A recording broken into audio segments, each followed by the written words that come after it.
City My Game Pod Show featuring Raider J77, your place for all things Raiders and all things Trailblazers. Brought to you by the Spotlight Sports Network. Make sure you like, subscribe, and hit the bell for notifications. Now let's go. Once a Raider, bruh, always a Raider, bruh. Shit simple as that. You look silver and black. Lot of bread invested in that old line. Car insurance cost the arm and the. What is going on, Raider Nation? We are in the building. What is going on, y'all? It is your boy Darian coming to you live with another video. We are the Spotlight Raiders Talk with my co-host Raider J77. What is up, man? How you feeling today? I'm feeling good, man. I'm feeling good. I'm not food hungover or nothing like that. You know, I didn't go crazy yesterday, so I'm feeling good, man. I'm feeling good as well. You know, it was Turkey Day. Happy Thanksgiving to everybody that they had their gobble. They was stuffed. They did everything they were supposed to do to have a good Thanksgiving. And now we are past it. It's Black Friday. If you have not went over to spotlightsportsgear.com and got you some merch, you are missing out on a 25% off.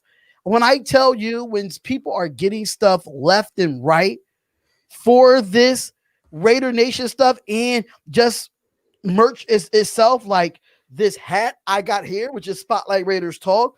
I end up getting me 2 hoodies and a hat for less than $60 with the 20, even after the 25% off, which that was not bad at all. So if you are missing out, make sure you got to 12 a.m. tonight to get you something. The redeem code is at the top of the website, spotlightsportsgear.com. How you feel about it, man? How you feel about the Black Friday promotion? Man, it's dope, man. Yeah, I went on there and picked up some stuff as well. So yeah, man, definitely go check it out. 25% off. I mean, that's, you know, it makes up for the cost of the shipping and then some. So definitely go check that out. The stuff is solid. It's quality product. You know, we definitely have a lot of people that have already purchased stuff, and they're sending us good reviews saying, you know, everything is really nice and comfortable. Darian, you have some of the stuff, so you could firsthand, you know, attest to the quality of the craftsmanship. I don't have the Spotlight Raiders Talk shirt, but I do have a Spotlight Raiders Talk hat. It's a little dingy because I've been wearing it a lot because black is my favorite color, but y'all see here is the Spotlight Raiders Talk snapback that we got right here. So definitely got to go on spotlightsportsgear.com and definitely get some of that, man. Got to copy some gear. But see, everybody want to get that PS5, but then you ain't getting no discount on the PS5, Robert. You ain't getting no discount on the PS5, my brother. So you gotta sometimes you probably just have to make that sacrifice. But we're here to talk about some things that's talking about what's going on with the Raider Nation. It's some news that had came out that Takk McKinley did pass his physical, but he will be out for the next 3 games due to a groin injury. So he's not going to travel with the team. Jay, how do you feel about that, knowing that we already know that he's not going to be able to play? I mean, hey, I'm not normally a conspiracy theorist or anything like that, but it's fun. I find it funny that Takk McKinley is from Oakland and he just so happened to fail 2 physicals from 2 teams. And now he gets, you know, picked up by the Raiders, and all of a sudden, you know, he passes. And then John Gruden was asked about Takk McKinley and basically said that he is the future of the Raiders. We just don't know when that future is going to start exactly yet. So those are interesting. That's an interesting remark coming from John Gruden. That's one of the things that make you go, you know, basically saying Takk McKinley is the future of this team. We just don't know exactly when. And obviously that meaning, you know, they're not exactly sure when they're going to get him, you know, into the fold, but they obviously see something they like, you know, with his physical and working him out and stuff like that. They obviously see some stuff. There's definitely some stuff going on behind closed doors that the rest of us don't see. You bring in Vic Beasley. Vic Beasley, they're trying to start him this Sunday. You bring in Tack McKinley. All of a sudden, he passes a physical. I'm trying not to get too excited, but I'm loving the fact that the Raiders are doing this stuff. It's not costing them a lot of money. It's not costing them a lot when it comes to the cap or trades or anything like that. But guys that have been, Pro Bowl type guys in the past, and you've seen some resurgence. I mean, look at Darren Waller and some of the other guys on the team that have reinvented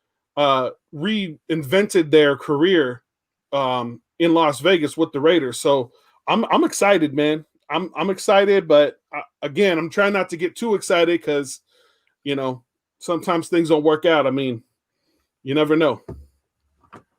So it's been a lot of news that actually came out, man. So BL said, Nation Family question: is it the dishwasher responsibility to the wash up refrigerator door handle? Is it the dishwasher's responsibility to wash up the refrigerator door handle? I don't know. Yeah, well, so how it is at my house is our daughter is the designated dishwasher. That's her designated chore. And so she does wipe down the counters and, like the front of the cabinets. And, but we've never really like had you should wipe down the, the refrigerator handle. I suppose it's probably a good thing to do. That's one of them things that we kind of do when we deep clean. It's not really an everyday type thing, but yeah, it's not an everyday type thing either. But just to let y'all know, Cleveland Farrell is off the COVID-19 reserve list. I think LaMarcus Joyner's off. I think everybody's off the list if I'm not mistaken, right, Jay? I haven't heard anything about Corey Littleton.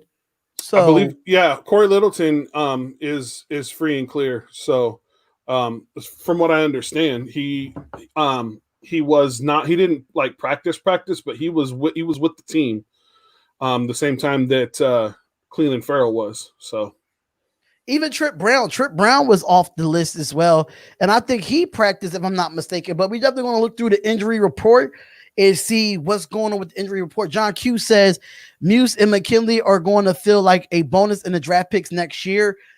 I mean, we just got to see what Muse can do in the field, knowing that he's not on the field for the rest of the year with a foot injury, knowing that we found that earlier in the week about Richie Incognito as well.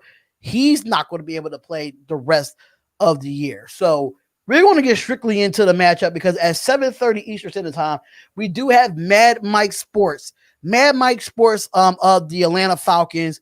He is a Atlanta Falcons YouTuber. We will be having him on here at 7:30 because I know he's live right now. I'm doing his production as well on his own channel. So we will have Mad Mike Sports, a YouTuber for the Atlanta Falcons, up on the show. Y'all do not want to miss that. That's going to be something to talk about. Possibly he might have 2 Atlanta Falcons YouTubers up here, so we can just make it even, so we don't have to keep jumping Jake every single time that we do a Chargers game. So as far as the injury report, I did see let's actually look at it so far. Let me just pull it up for y'all. Just give me a second. Just the area that I'm in, it makes it so hard. What's going on, Isabella? What's going on? Marcus 85, what's going on? Trent Brown should be a go, but we're going to look at the actual the injury report as of today. It might change. It might change between today and Sunday. So you make sure you want to hear this. Nelson Aguilar was a full participant. He's a go. Damon Arnett was a full participant. He's a go. You got Cleveland Farrell, but is not injury related. He was not listed on Thursday. He was limited today, and his game status is questionable. Eric Havers was limited today. His game status is questionable. Maurice Hurst was full. His game status like he's going to go. Mm-hmm. What I see here. Alec Ingo was limited, but it seemed like his status is going to go. Josh Jacobs with a hip. He was limited on Thursday and Friday, but it doesn't say anything about his game status either. Colton Miller and Carl Nassib was full today. Their game status is good. Jalen Richard was full participant in practice today. He don't have no game time status. Amik Robinson was limited, but he don't have a game time status. Kendall Victors was a full participant in practice. He don't have no game status, and Sam Young was limited all week with a knee injury, and there's no actual game status for him. So we only have 2 players on this injury report that is listed questionable as of right now. And the Atlanta Falcons have 3 people that's questionable, and that is Lou Shocker, they have Dante Fowler Jr., and they have Hayden Hurst. And the only person that look like is going to be out, which we see on his injury report, and it's very important to see that running back Todd Gurley will be out for this game against the Raiders. How are you feeling about this injury report that I just reported to you, bro? How are you feeling about it? Man, it's nice to know the guys are coming back. You know, we're getting guys back from injury, getting healthy again. And I just seen that they did activate Corey Littleton from the reserve COVID-19 list. So he's back to going. It looks like, you know, seeing is that he wasn't on, you know, wasn't put back on or anything like that. So far so good for him. Yeah, man, I'm excited about it, man. I'm full strength. This team, it's exciting. You know what I mean? We've added some pieces since since some guys went down. So it's going to be very, very interesting to see what this team looks like, all healthy, all at the same time. Hopefully soon we'll get Trent Brown back. There's reports that he's been with the team on and off. So it definitely sounds like, you know, he's rehabbing pretty well. But yeah, getting him back, you know, obviously we're not going to get Incognito back. He's done for the season. So, but we have a good replacement for him. I'm excited about it, man. It's what we needed when we needed it right here. This last push for playoffs and going into the playoffs, man. I'm trying not to get my hopes up, D. I'm really trying. I'm trying real hard not to get my hopes up, but I can feel, it feels like there's good stuff in the future, but the Raiders have let me down before. They've let me down before, but I feel like there's really good things in the future. Like we're really going to make a splash in the playoffs, man. If not, I really think that, AFC West. Right. Go ahead. AFC Championship. I really think that this is a totally different team than what we were last year. Mind you, we were 6-4 around this time and then went to Strez. And we had a lot of players that was injured last year as well, that everything fell apart. It seemed like everybody's coming back to full strength besides a certain people that's done for the year. I think it's a different mindset for these Raiders, honestly, for especially on the offensive side. I think on the offensive side, we have been very more confident. I think at every position, I think that Derek Carr took a big leap in this offense, taking control of this offense. I feel like the running backs, the offensive line, how many people that we switched out from offensive line, and we still was able to get Josh Jacobs 4 or 5 yards to carry in most of these games.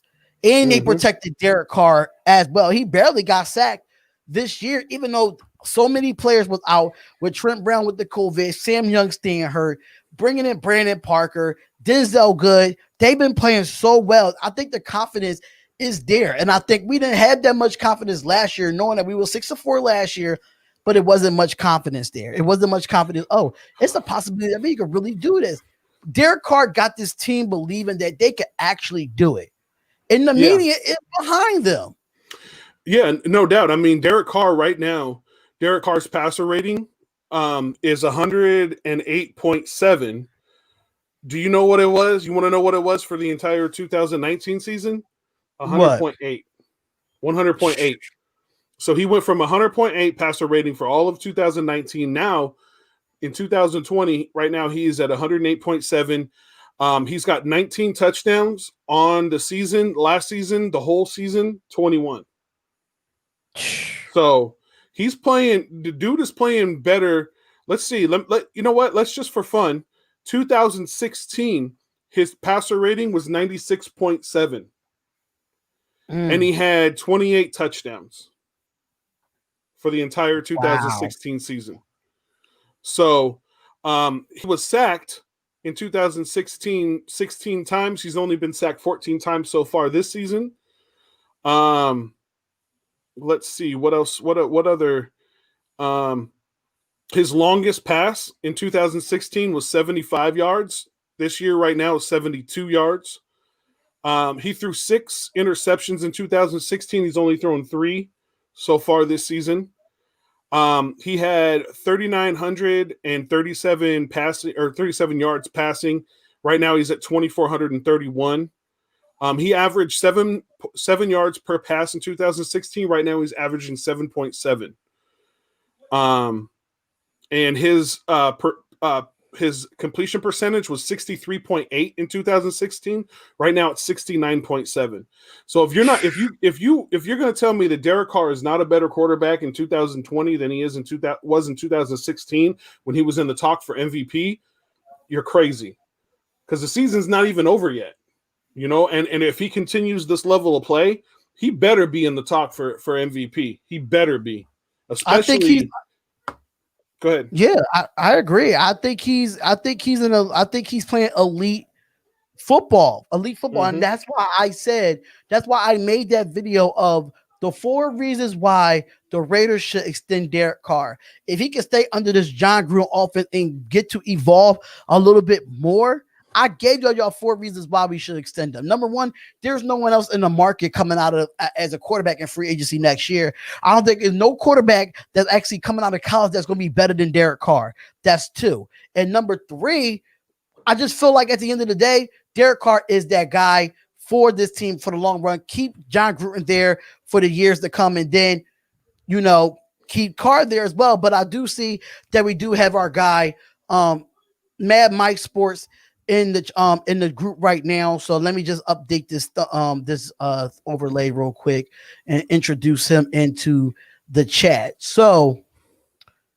we got my guy Mad Mike Sports of the Atlanta Falcons. You know, he's an Atlanta Falcons YouTuber. What is going on, Mike? Thank you for tuning in, you know, on a short notice, man. Hey man, it's all good, man. What's good with you guys, man?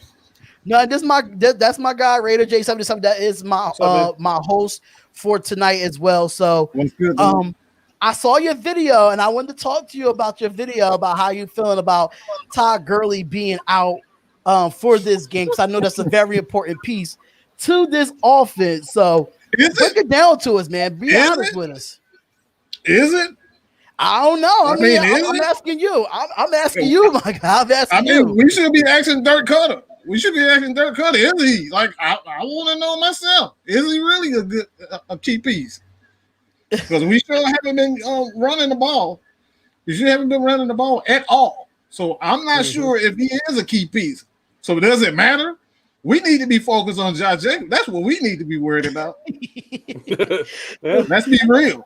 So speaking of, you know, your Falcons, and I know that you have, from what I've seen, I know it's still a good offense in some sorts. No, but Julio Jones, Calvin Ridley, which I have Calvin Ridley in my fantasy. But how do you feel that your offense can match up with our defense, knowing that our defense has really been on the bad side of things? So how you feeling? Like, do you think it's a mismatch with your offense versus our defense? I don't think anybody could handle our offense. I really don't think anybody could handle Matt Ryan. I don't think anybody can handle Julio Jones and Calvin Ridley when they are on. This offense is nothing this offense can't do when they are on. And that's the issue. That's been the issue all year. When they are on, they are on. This dude is an MVP candidate. He's won MVP. Julio Jones is, in my opinion, the greatest receiver I've ever seen. I mean, no disrespect to the great Jerry Rice, and I know you guys know a little bit about Jerry Rice. You've seen him himself, but I've never seen anything like Julio Jones. This dude can run every route on the tree. Like he's running over running backs, safeties, defensive linemen. It doesn't matter. It doesn't matter who's in front of Julio Jones. So this offense in itself, the passing game, I think it's great, but the running game, it's depressing. So I think you match up great against the Raiders secondary.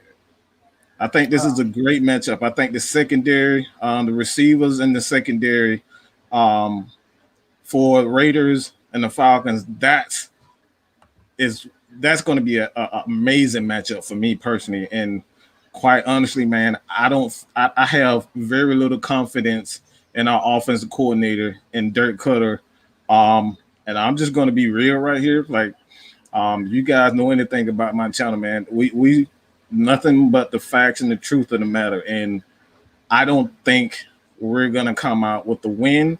Our game plan has sucked. Game planning for this team has sucked all year. This is the reason why we're 3-7.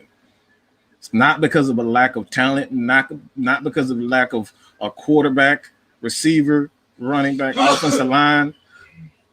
The game planning for the coaching has been absolutely terrible. So I honestly think that the Raiders will end up coming out with the win. I have absolutely no confidence in this offense. I'm just going to be real. And it's in the coaching. The coaching. Mm-hmm. So you feel as though that Raheem Morris is doing just a bad job as Dan Quinn? He's an extension of what Dan Quinn is. He's an extension of what Dan Quinn is, and what that is accountability. I mean, how do you as a coach call out your best player? You're talking about Matt Ryan. What has Matt Ryan done wrong in his career? He's led us to a Super Bowl. He's won an MVP. Julio Jones is the greatest receiver in the game today. Bar none, like I said, that's no disrespect to Nuke, but Julio is Julio. I mean, would you guys want Julio on your team? Listen, it's been talks. It's been talks in a trade, right? Jay? It's been talks in a trade of that the Falcons looking to trade Julio Jones. The Raiders would have been one of those contenders to get him. And that's what I mean. That's what I mean, man. Raheem is exactly what these guys get comfortable. Once they have a game plan, they see it works, they tend to go back to exactly what they want to do and not what's best for the team. And that's what that is an offense or on the defensive side. On the defensive side of the ball, let me just give you an example of what I mean by this. Defensive side of the ball, if we're playing aggressive, we're getting sacks, we're getting after the quarterback and whatnot, the coaching loves to go back. And this is the reason why we've blown so many leads. They go back to the soft cover 3 zone, and they just let a quarterback. It doesn't matter if you're a veteran. It doesn't matter if you Larry Holmes sitting on the bench, you know what I'm saying, coming out of retirement. It doesn't matter. You're going to throw for 250, 300 on this defense because they want to go back to that soft zone. It does not work in today's NFL. Today's NFL is for what? Adjustments. If you don't make adjustment in this game, in-game adjustments. If you're not making in-game adjustments in this current NFL, you're going to get smoked. Mm-hmm. You're going to get smoked. We've been saying about Paul Guntner all year with this defense. We've been saying it all year long with Paul Guntner in his defense that he does not make no adjustments against good offensive firepower. He just doesn't. And I'm ready for him to get the boot. I don't know about the rest of the Raider Nation, but I'm ready for him to get the boot. Like, stop kissing John Gruden's behind. John Gruden, it's time for you to let him go. I understand we brought in, 2 former Falcons, Takk McKinley and Vic Beasley. Oh, so we just brought them in. Vic Beasley is a possibility that he might play this Sunday. Takk McKinley got a groin injury, so he did pass his physical, so he is officially a Raider. So knowing that those 2 guys I think Vic Beasley was part of your Super Bowl run, right? He was. So how you feel knowing that they got rid of Vic, they didn't re-sign Vic Beasley, he did end up going to the Titans, then coming to us, and then how y'all feel about y'all getting rid of Takk McKinley as well? Well, I'm an unconventional Falcons fan. I never thought Vic Beasley was a terrible player. I thought, again, we go back to coaching. When coaching when they do not put players in the best position to succeed, to maximize their abilities, that's the key. Maximize their abilities, not what you see from a coaching standpoint. This is what coaching tends to do. They have a vision of what Vic Beasley is, and he wants Vic Beasley to be a defensive end. Vic Beasley is not a defensive end. Why are we playing him a defensive end? Right. He's a 3-4 outside linebacker. He can cover, he can rush the passer in passing situations, but he's not an every down defensive player. And this is the issue we've had with the Atlanta Falcons. We have so many guys playing in positions and roles that they shouldn't be playing in. So to be honest, I hope Vic Beasley comes and get a sack, because it's going to highlight once again the Falcons' terrible coaching. Jay, I know you. I want to say this though. Y'all beware of Tweety Bird. Tweety Bird, please beware of that dude. I'm just gonna. He's on IR for you guys right now. I know he failed the test, but Tweety Bird, look. Why are you calling Tweety Bird? So warn us about that. Tweet. That's all he does. He wants to tweet about what he wants to do. He want to tweet about what he's gonna do. It doesn't translate to the field. All he does is go to Twitter, go to Instagram, talk about what he's going to do, and then he goes to, I don't know if you guys saw the Minnesota Vikings game when we played the Minnesota Viking game, the first home opener, the season opener. But he came out and said 3 sacks easily. What did Minnesota do? They ran the ball directly at him, and he absolutely bombed that game. Bumped. Package is all mouth.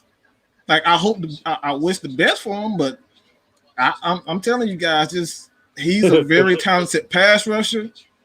But when it comes down to maturity, he has a long ways to go. He has a long ways to go. He has, like I said, he has that pass rush ability. He definitely has the ability. Can't take that one. That's the reason why the Falcons took a chance on him, because of his rushing ability. But his issue has always been consistency and that shoulder. That's it. Just like one of our guys said on Facebook, that sound like Trent Brown. Tweet. That's exactly how Trent Brown is.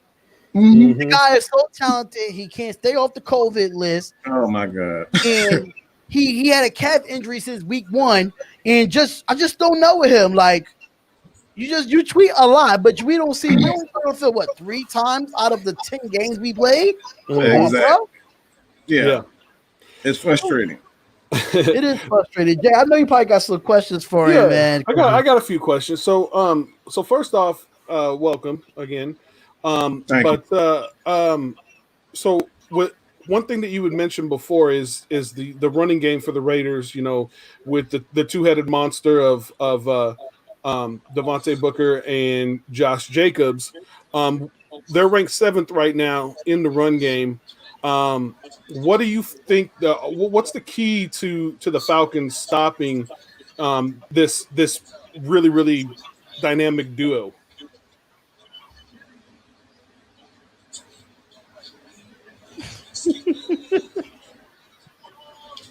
Say that again one more time. What do you think is the key to the Falcons defense stopping Josh Jacobs and Devonte Booker? Stay stopping those guys. Honestly, I don't think the Falcons have had many issues defensively. And stay with me when I say this.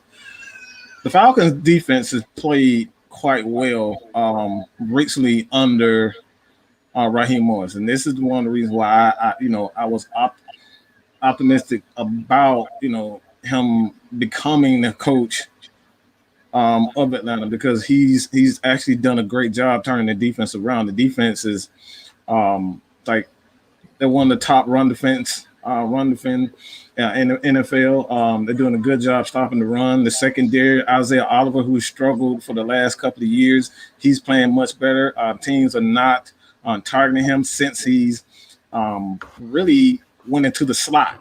He's playing a lot of slot. AJ Terrell is one of the best young corners that I've seen. Like this dude, his confidence and his ability, his physicality, like this is something that you don't see in young corners, is physicality.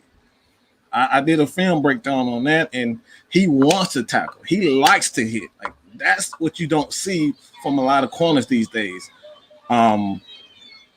Defensively, I don't think the Falcons will have a lot of issues.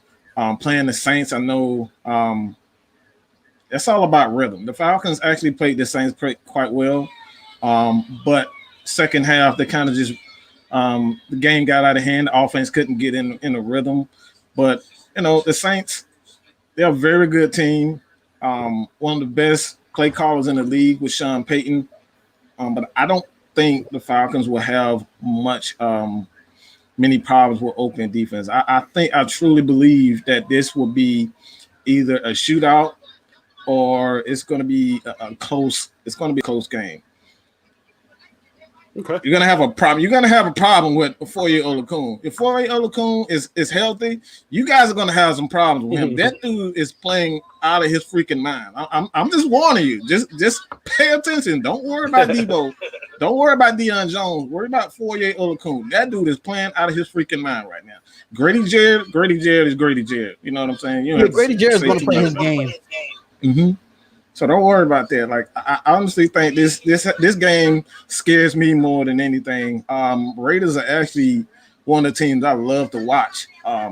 Like from one of the best players that I like to watch.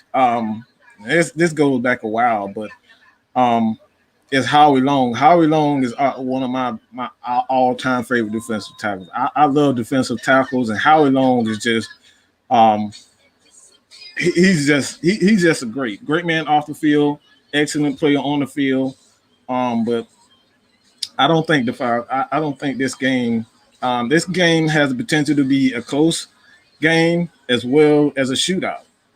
I mean, you see what your quarterback Carr is doing. Carr is balling right now. He's balling. He's doing his thing. So it has the potential to be a shootout as well as a close game. And I think the defense has hindered that. Some of the games, our offense didn't do much, but last week in the Kansas City Chiefs game, Carr did whatever he could in that game for us to win, and it just didn't turn out. Our defense, had a big blow, and we lost the game. But Jay, I know you probably have another question to rebuttal that or whatever. Oh no, I definitely agree. I mean, right now, it looks like the Falcons are allowing, as far as rushing is concerned, they've allowed 243 yards to opponents. That's averaging about 4.4 yards, per carry. So with that being said, to kind of piggyback off of the original question, one of the things that John Gruden and this Raiders offense likes to do is they like to continually run the football, and just wear out those defensive lines and win in the trenches. I mean, one of our offensive line is, one of the best in the league. What do you think it's gonna take for this defense to hold up in the long run? Because like you said, in that second half, that's really what separates, the winning team from the losing team is defensively is really who can hold up. You know what I mean? Who can bend but not break in those situations. So what do you think, is important for the Falcons defense to do to really hold up in that second half against, a bruising offense like this that continually grinds on the ground? Well, this has been an issue for the Falcons for the past since Super Bowl. Is we've shored up the defensive line with Tyler Davidson. Grady Jarrett is Grady Jarrett, but with the signing of Dante Fowler, he's not getting the sack numbers, he's not getting the pressures, but he's excellent in the run defense part. He's been an excellent addition for us in that aspect. And I think that's something as Atlanta Falcons fans, this is something that they don't see a lot of. He crashes hard. I don't know if you guys remember the play. We played Detroit, and I believe it was a goal line stand.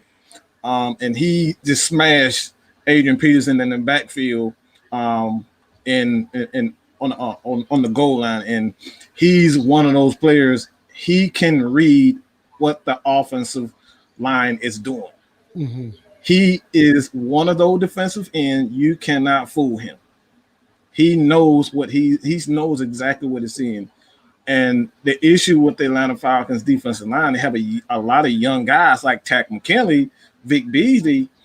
He got better as the time went on, but our defensive line, they do a poor job of reading what the offensive line is doing. So if the Falcons defensive ends can't read and key on what your tackles, your pulling guards are doing, it's going to be a long freaking day for the Falcons. So it really is, for me, you have to stop. You really have to have a game plan that attacks our edges.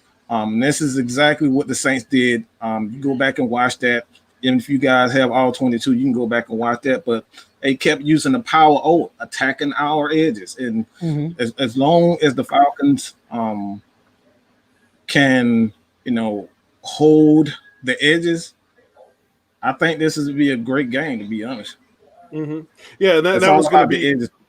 Right. Yeah, that was going to be my next question. You may have kind of answered it, but I was going to ask you about that.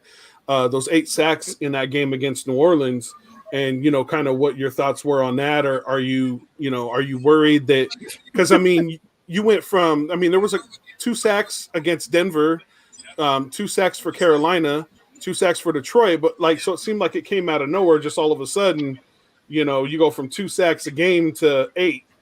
Are you worried about that, or do you feel like the Falcons are doing anything to remedy that? As long as Dirk Cutter is an offensive play caller, you have the potential for that every single game. He is absolutely the worst offensive coordinator I've he just doesn't get it. And this goes back to the coaching. It goes back to coaching. This is one thing in this current NFL. These players are way too fast. They're big. These guys are like 300 running a 4.5. Well, how are you, 300 pounds running a 4.5, and you trying to run the same draw plays that you did in 1980? That's not going to work, Dirk. You can't fool these guys. These guys are too big, too fast to continuously do the exact same things. You have to adjust during the game, and that's the issue with the Falcons, Dirk Cutter. So you have to make those. You have to make those adjustments, man. So I'm worried about that. You are worried about it? Yeah, I would be too. That's a lot of sacks in one game. And you can't really expect your quarterback to do much. When he gets sacked 8 times. But on the season though, Matt Ryan has been pretty good. He's got a passer rating of 94.2. He's averaging 7.7 yards per pass. And its completion rating is 65.7. That's definitely nothing. He's always around 64, 65 every year. Yeah, so he seems to be playing okay. So it sounds like what you're saying is that the offensive coaching is really what's keeping this team, and Matt. You got Matt Ryan, you got Julio Jones. You would think that would be a dangerous duo, but it doesn't seem to be that. It seems like they're kind of hanging in there, and doing okay. But what do you think they need to do to fix that on the offense? What changes should they make? Game plan. Falcons have one of the seriously, it's all game planning. How can you game plan for Julio Jones and Calvin Ridley? Mm-hmm. Calvin Ridley is an absolute monster. He can run every route on the tree. This dude, Calvin Ridley he was at one point during the season. I think he was number 1 in yards. Mm-hmm. It's just Calvin Ridley. It wasn't Julio Jones. And you add to the equation a very explosive tight end and Hayden Hurst. Hayden Hurst is he's a problem. I hope you guys. I really truly hope that you have good enough linebackers to hold that guy, because if he gets the ball, if the Falcons decide that magically that they want to start running, throwing the ball to the tight ends, you will have a long freaking day. It's going to have a long day. So Julio Jones, there are some doubts whether or not he will play. But if he does, good luck. stopping him, along with Colin Ridley and Hayden Hurst. But yeah, So we do have a few questions in the chat. Icy Nate did state that ask him about Darren Waller or Henry Ruggs. What does the Falcons defense will do with both of them?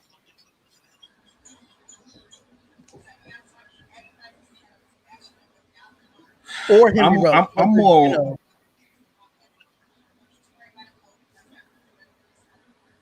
I'm more worried about Waller than I am Henry Ruggs. I'm not worried about, like I said, you have two corners that has the ability to kind of stick with them. Isaiah Oliver has played much better since moving to the slot corner. And AJ Terrell, I honestly believe that he can match up with any receiver in the league. It's just a matter of our safeties. Our safeties have been incredibly inconsistent. Keanu Neal, he's never been a cover safety. Ricardo Allen is just too small. God bless him, but he's just too small. Doesn't have the foot speed, has the intelligence, but I'm more so worried about the tight end Waller than I am Henry Ruggs. I don't think the Falcons have ever let a receiver completely take over a game. Even if they did have a big game, he wasn't the main reason as to why they lost the game. So I'm not worried about.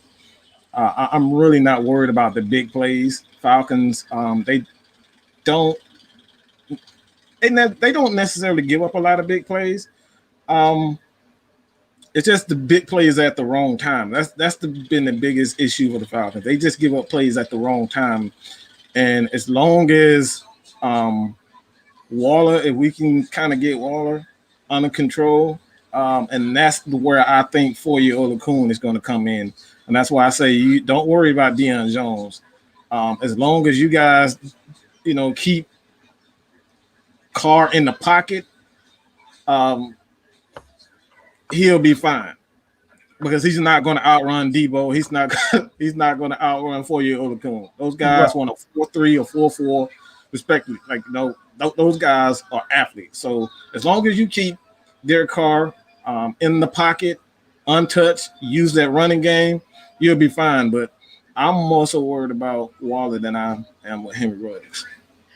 I have to agree to that. I think I'll be more worried about Waller than Henry Ruggs, but we have to look at Aguilar. Aguilar has been having a great year with the Las Vegas Raiders. So I say, if you want to say Waller or Ruggs, I would switch out Ruggs and put Waller in Aguilar in there. But you got to look at it now that you have to see that he's getting a little bit more Hunter Renfrow involved. He's getting a little bit more Jones involved.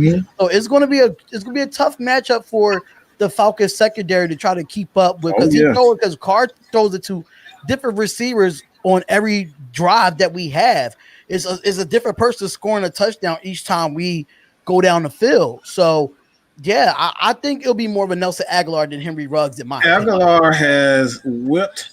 Look, that dude has spanked our behinds like every time he plays them. Like he puts up big numbers against the Falcons. Like he plays well against the Falcons. So I totally forgot about him. But I would definitely be worried about Aguilar more so than Henry Ruggs. That's for sure.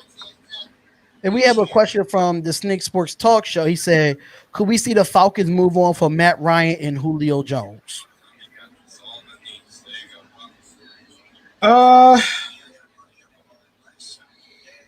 In 2 years, I could say so. A lot of people just like, okay, they're not playing well. Let's just get rid of them. Well, this is this thing called, I don't know if you guys actually know this, but it's this thing called a salary cap. Yeah. Dead cap money. Have you ever heard of that before?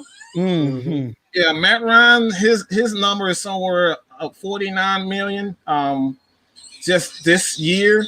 Next year it'll be 28, 30, some crazy number like that. Julio Jones is the exact same. He's around 28 million for next year. So unless you want to eat a lot of dead cap money and be paying, that money for the next 3 to 4 years. I mean, you want to try that? You guys want to do that? You want to take on that dead cap money? See, that's the thing. We can't afford any more dead cap money or what we paid out in free agency this past year for the people that we brought in. So I don't think we can take on it, Jay. You think we can take on that?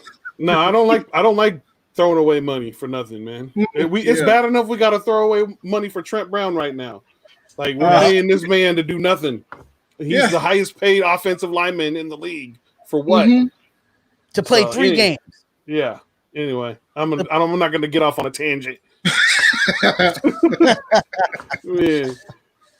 I mean, that's the reason why. That's the reason why I've killed any talk on my channel about Trevor Lawrence or Justin Fields or any quarterback in the first round because of the dead cap money, not because I'm a Matt Ryan supporter. I'm a realist, man. You can't have a quarterback on your roster making over $30 million a year sitting on the bench because you want to draft Trevor Lawrence. Those guys, let's just say the Falcons have a top 5 pick. Well, there's a thing called, salary for a quarterback position. Mm-hmm. You're going to pay those guys somewhere in the neighborhood of $15 million plus just to be on the team. So you want to have over $60 million at one position, and one of those players aren't playing. Hell no. I'm just like, absolutely not. Ain't no way. Absolutely not. So we got a few more other questions that we have. They said Ryan is 35 and on his way out. Do you think he's a future Hall of Famer? I mean, can you prove a case that he's not? Outside of a Super Bowl, you can't. I mean, that's the easiest question that's the easy question. I've been watching Matt Ryan since he was at St. Joe's Prep because I live in Philadelphia. So I've been watching Matt Ryan since St. Joe's Prep. So that guy's always been good, even in high school. And I used to follow him and report him in St. Joe's Prep. So yeah, I think he is a future Hall of Famer. He's done everything you want. He's done everything that a quarterback has done outside of winning a Super Bowl. He's won MVP. He's won Offensive Player of the Year. Mm-hmm. He's won several. I don't know how many awards. How many quarterback awards is there? I guarantee Matt Ryan has won it. I guarantee he has it.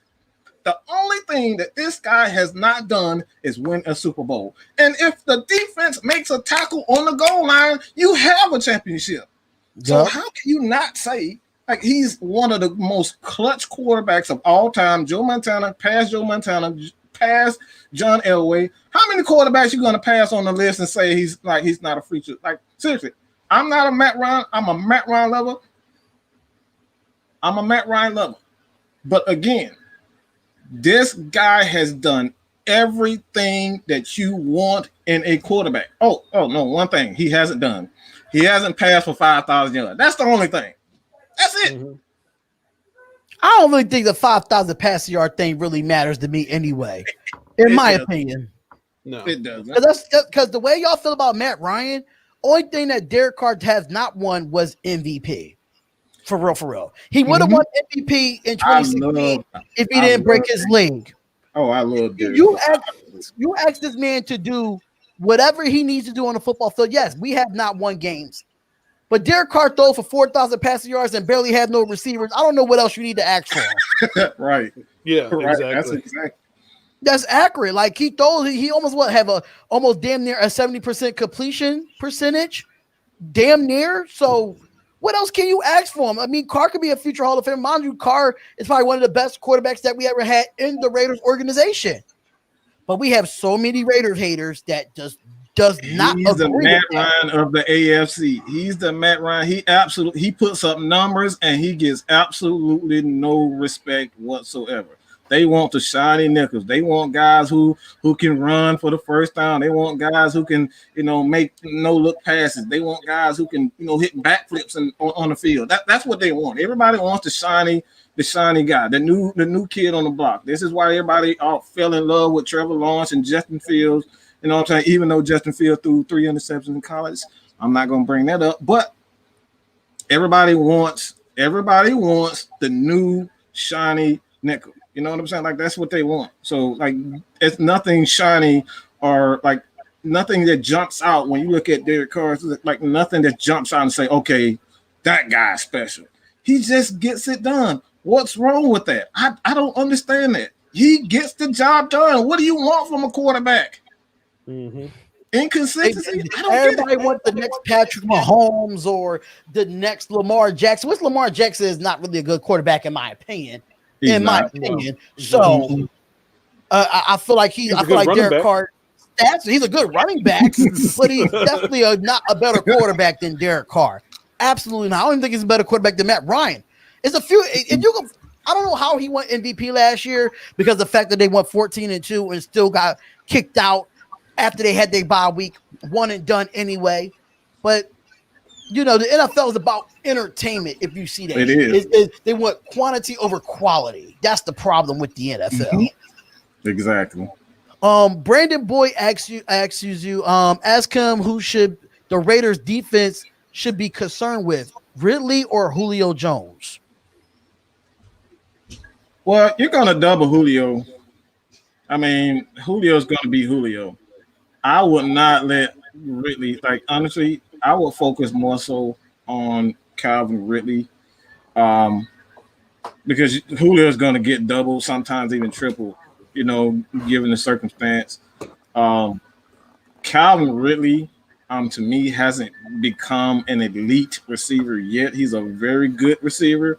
Mm-hmm. So like, in this game, I would be more so worried about Calvin Ridley because Julio Jones is dealing with that nagging hamstring issue. So there's quite as a possibility that you may not see a 100% Julio.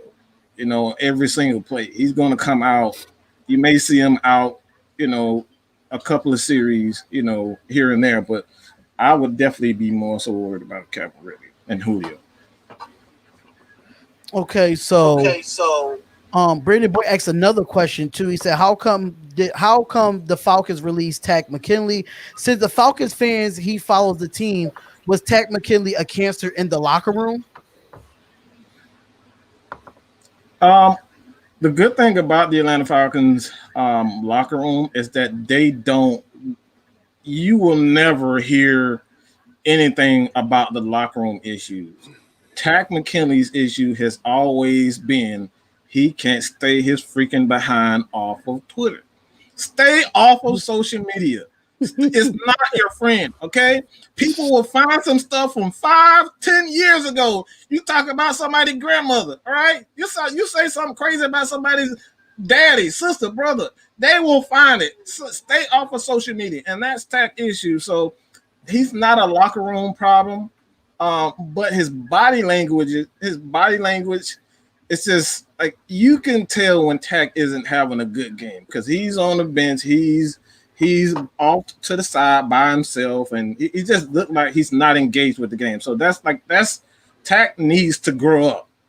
It's not a lack of talent. He needs to grow up. That's his biggest issue. Hopefully he does not have that issue with us because John Gruden would nip that in the bud. Chucky does not play that. He doesn't. I love Chucky. I'm not gonna lie. I love Chuck, man. I think he's one of those coaches that, you know, I put in the category of Rex Ryan, you know, Don Martindale, those types of Wade Phillips. Like they do not put up with bull crap. Like if you're not on board with the team, bye. Right. Adios. I mean, you saw how fast you got rid of Khalil Mack. They got rid of Khalil Mack quick. So wasn't for Khalil Mack, we wouldn't have Josh Jacobs. And I'm just being real. Mm-hmm. I'm just being real. Yeah, so they got rid of Amari Cooper real quick too. Mm-hmm. Yep, exactly. Because Amari Cooper has an issue with, you know, pouting on the sideline and throwing a fit and all this other stuff, and they're like, nope, gotta go. Absolutely. So we got one last question for you because I know you have a show going on as well on your channel. And I did put the link in the chat. So anybody want to go over there and check that out, make sure y'all go subscribe to Mad Mike Sports. Definitely got some great Atlanta Falcons content over there. The last one is from Damian Hernandez. He said, "Do you think the Falcons' failures of the Super Bowl has something to do with the ownership, like the Detroit Lions?" No, there's nothing like Arthur Blank. There's nothing Arthur Blank won't do for this organization. We've seen Rankin Smith, Taylor Smith, and those guys were the absolute worst. They let Deion Sanders walk for absolutely. We didn't trade him. We said, guess what, Deion? You made the Pro Bowl. You're the best defensive player in the league. Let's just not sign you. We're just going to let you walk. No. Arthur Blank would never do that.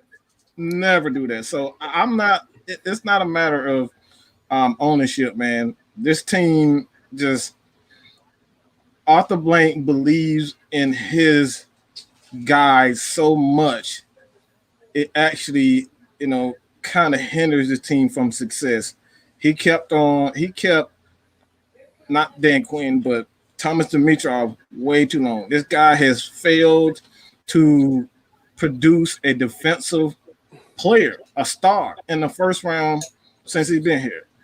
Jamal Anderson, bust. Parade Jerry, a bust. I mean, you can go down the line over and over again. All the defensive players that we've drafted have been absolute busts in the first round. So, I mean, Desmond Trufant, he's not looking too good right now. I know you guys saw the game yesterday, and he was getting smoked. So, we've had he just trusts his.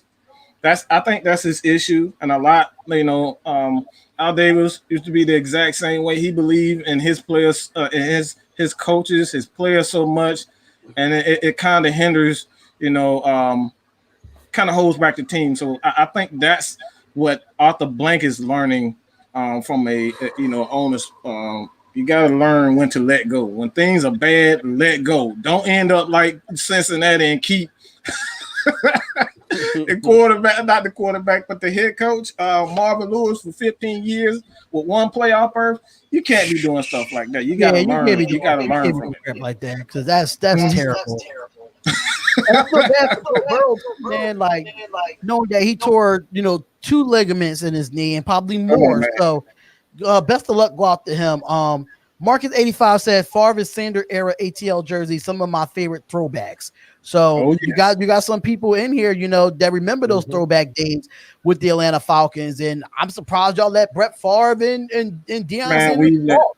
I just don't understand it, man. I just don't. We let so many players go.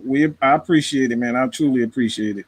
Absolutely. So give us your final prediction before you head out, because I know you got to go back over to your show.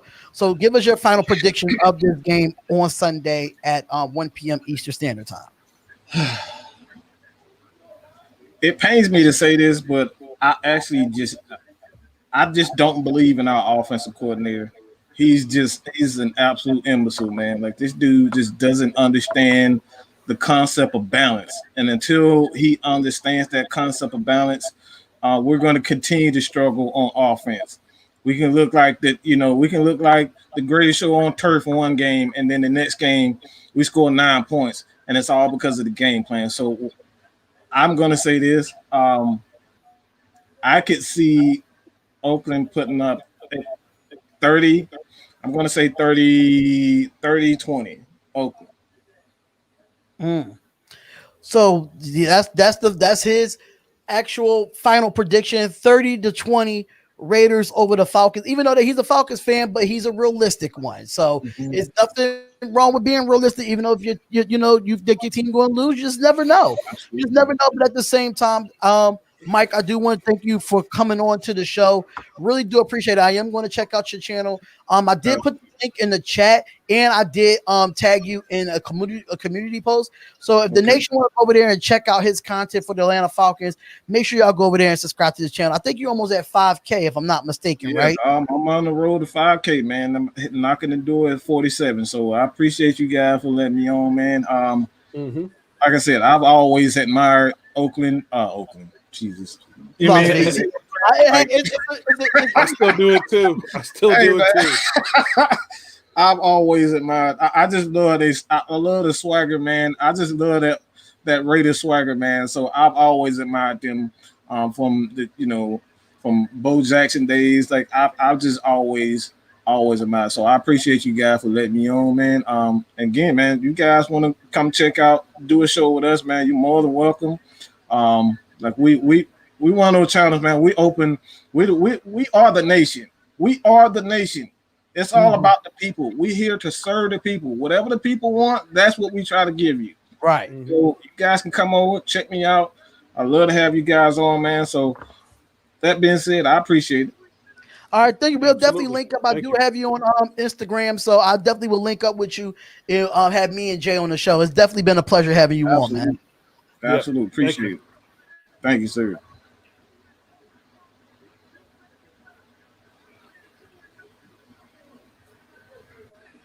All right, so thank you, Mike, for being on the show. We really do appreciate that, man. How you feel about his analysis and talk about the Atlanta Falcons, Jay? Because I thought that was really good. Like he's being real of a realistic, Atlanta Falcons fan. Because I know, do you want to open up the phone lines as well too? We are in like the last half hour or so. Yeah, let's definitely do that. Go ahead. I'll get this set up. All right, so yeah, it definitely was good content from Mad Mike Sports. Make sure y'all go over and subscribe to his channel. It's called Mad Mike Sports as well.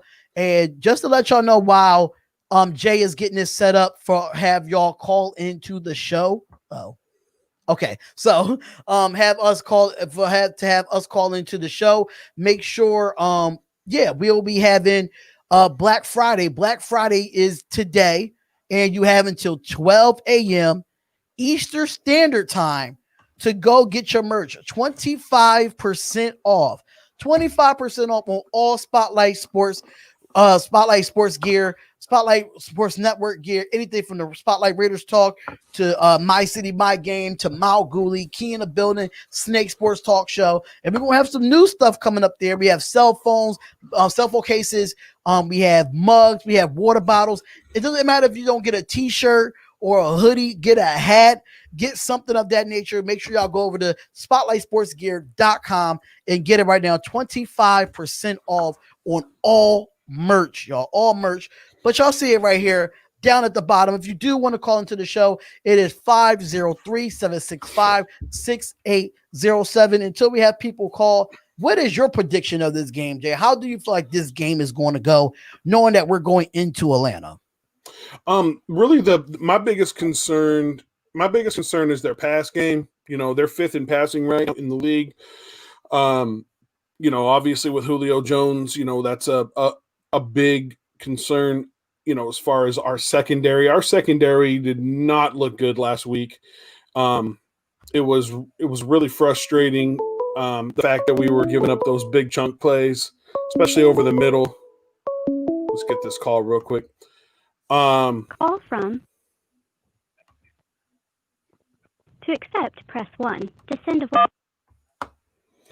Hello. You are on the Spotlight Raiders Talk. What's going on, man?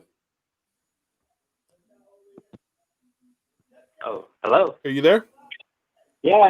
How's it going? This is Marcus, actually. Marcus 85. Marcus. Hey, what's up, Marcus? What's going on, Marcus? Yeah, how's it going? So I couldn't shut up about their stadium, and I bring that up because I'm actually from California, and I went to Atlanta on business about 2 years ago, and it was during football season, and it just so happened that the Cowboys were in town that weekend, so I actually went to go catch a game. It was Amari Cooper's. If I remember right, he was traded mid-season, so it was his first game. Either way, I saw him in a Cowboy jersey, and I was booing the hell out of him. I was wearing my Marshawn Lynch jersey. But I guess my point was, it was just really cool to see a state-of-the-art stadium. Like, legit, I was looking at the stadium more than I was looking at the product on the field. And I say this all because I just come from California, and our stadiums are as old as dinosaurs. I mean, we have literal coliseums still. So, I don't know. It was just really cool to see a state-of-the-art stadium. It was really beautiful, and I can't wait to go to the Vegas one. We finally have a new shiny one here in LA. We can't go there yet, but I don't know. I guess I'm dragging us on, but big fan of the show, and I kind of wanted to break the ice and call this first time, and hopefully I want to call more after this. Yeah, time, so, absolutely, man. Anytime that we got the lines open, you want to give us a call, definitely do so. Yeah, it is really nice to have that shiny new stadium.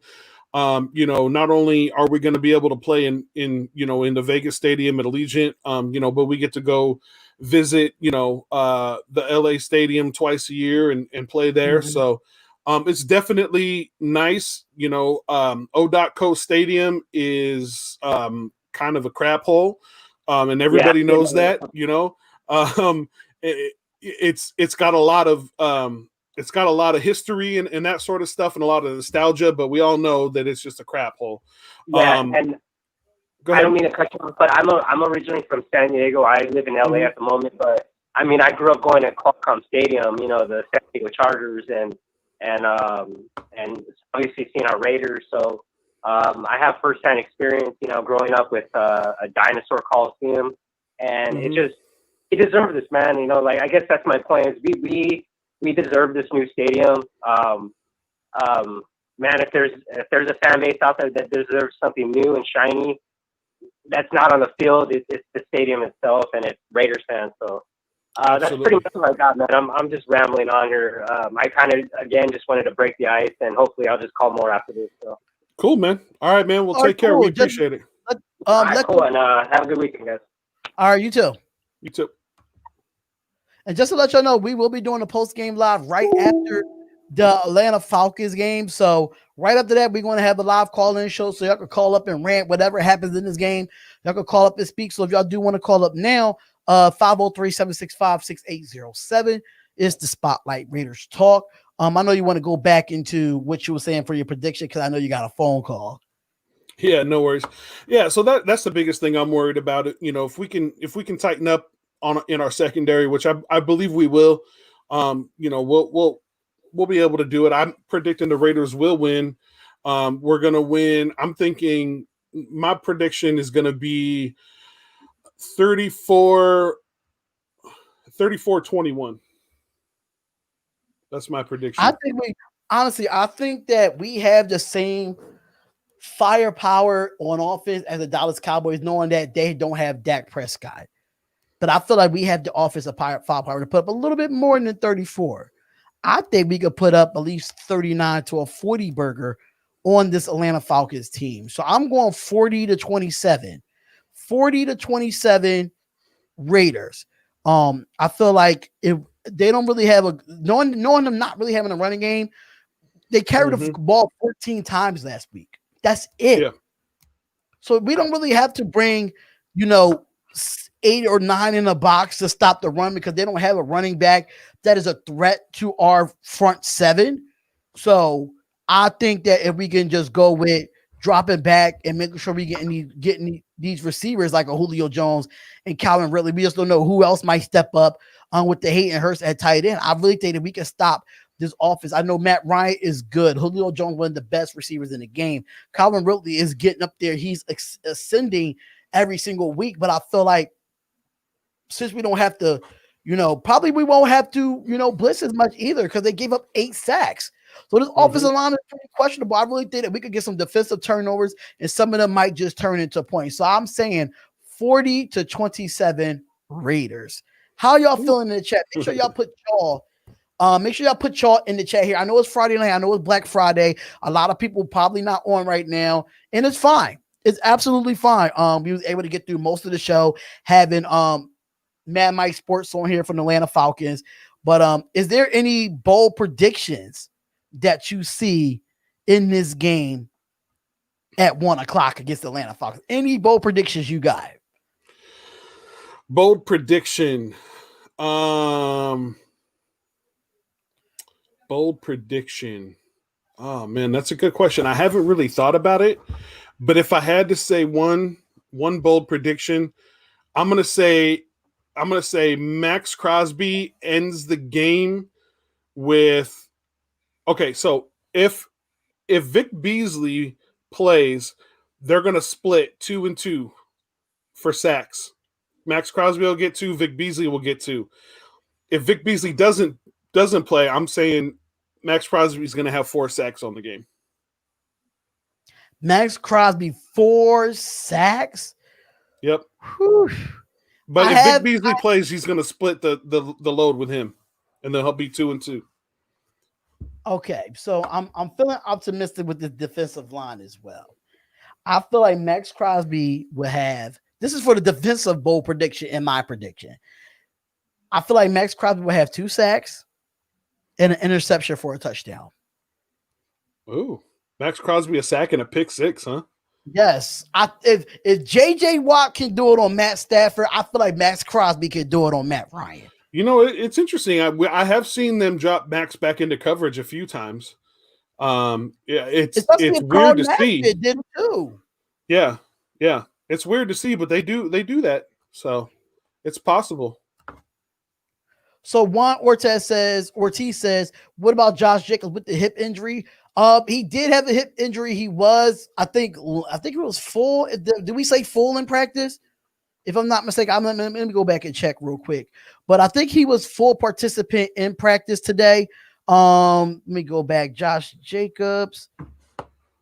Actually, he was limited today, but as of right now, Josh Jacobs is not listed as questionable. There's nothing against his game status right now, but he was limited in today's practice when it comes to Josh Jacobs. What about Trent Brown? Is he going to be in, or they say? Well, I don't see Trent Brown on the injury report as of right now. We don't see Trent Brown on the injury report, so hopefully we can get him back, but I'm not going to guarantee and say, yes, we're going to get him back, because he could be not on the injury list and then he does not play on Sunday. That's the thing that we get with Trent Brown every single week if he's not on the COVID-19 list. And he's on the injured reserve list right now, isn't he? If I'm not mistaken. Who? Trent Brown?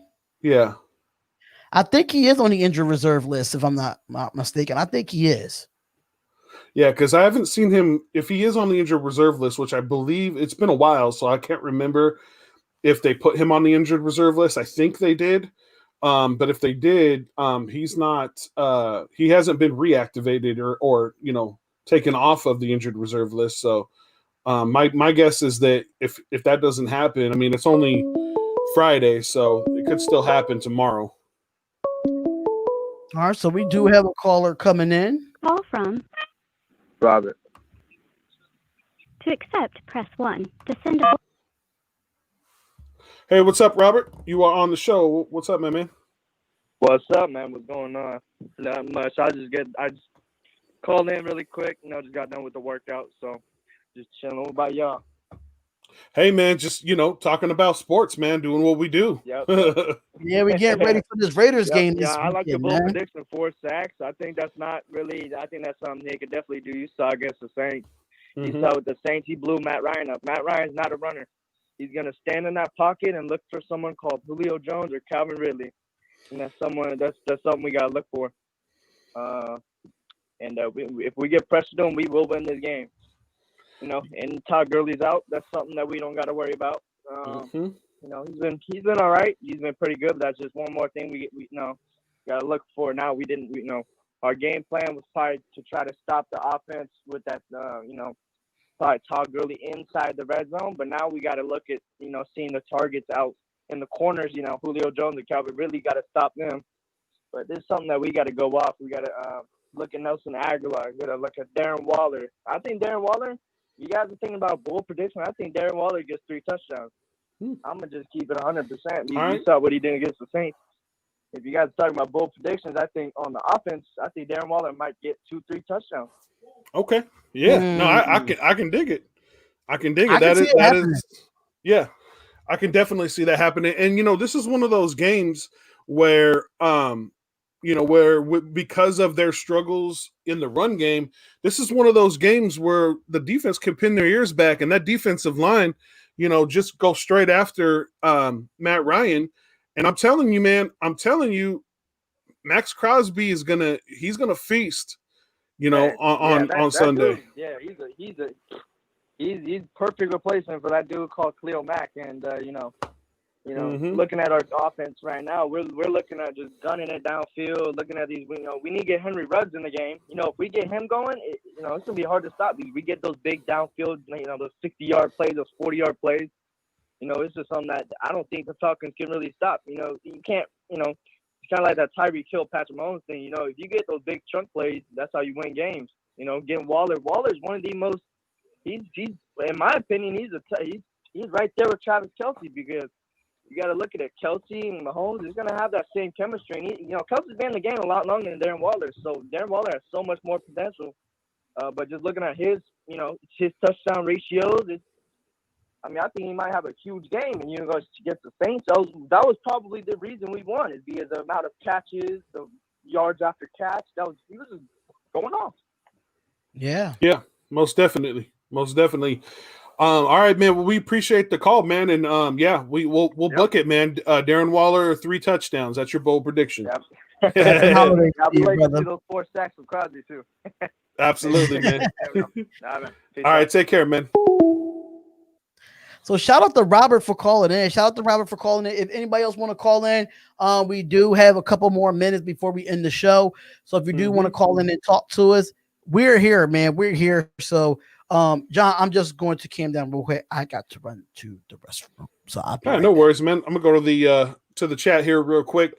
BL says they've been posting a hip injury on Josh Jacobs since he came into the league. He pretty much stays on the injured list. He's one of those running backs that just gets banged up a lot. He's a physical running back. So he's always going to have a bump and a bruise, but that doesn't mean he's not going to go. Really, unless he's deemed out right before the game, you pretty much can assume he's going to play.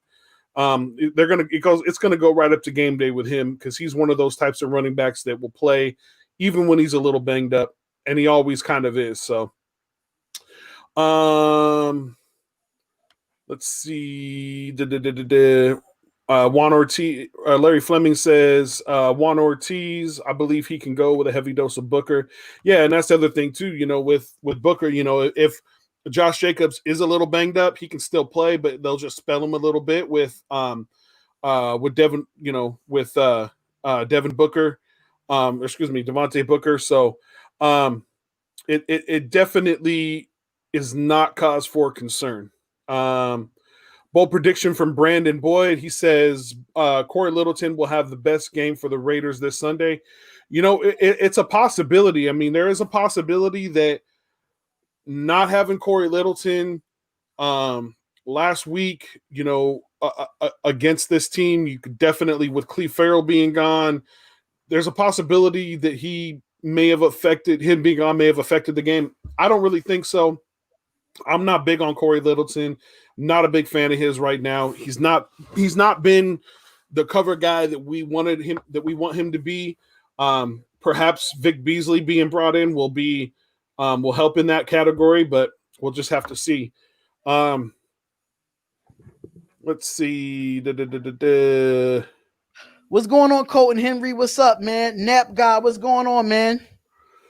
So Nap God says, "What's good? Carr close to 400 passing yards this game." Okay, I can see that, man. This defense is not. I think they're ranked. They're worse than we are right now on defense. They're just dead last. Yeah, they're 27th in defense right now. I'm not super concerned about their defense and our offense. They've got corners and stuff like that. They've got guys in the middle, but we're so multidimensional on this offense. I'm not super concerned about it. I think we can put up big numbers on them. Like I said, I'm saying 34, or excuse me, did I say 31 or 34? No, I said 34. Hey, Nap guy said they're 30th. According to NFL.com, they're 27th right now. So, according to the NFL rankings, league rankings. Yeah, NFL.com and their rankings. We're not going to get into that. We're not going to get into that because the disrespect they give to the Raiders on those rankings. I'm going to just say. So Greg has a question, and he says, would you start Devonte Booker over Josh Jacobs for fantasy football? That's a tough one because they want to split the carries due to Josh Jacobs' hip injury.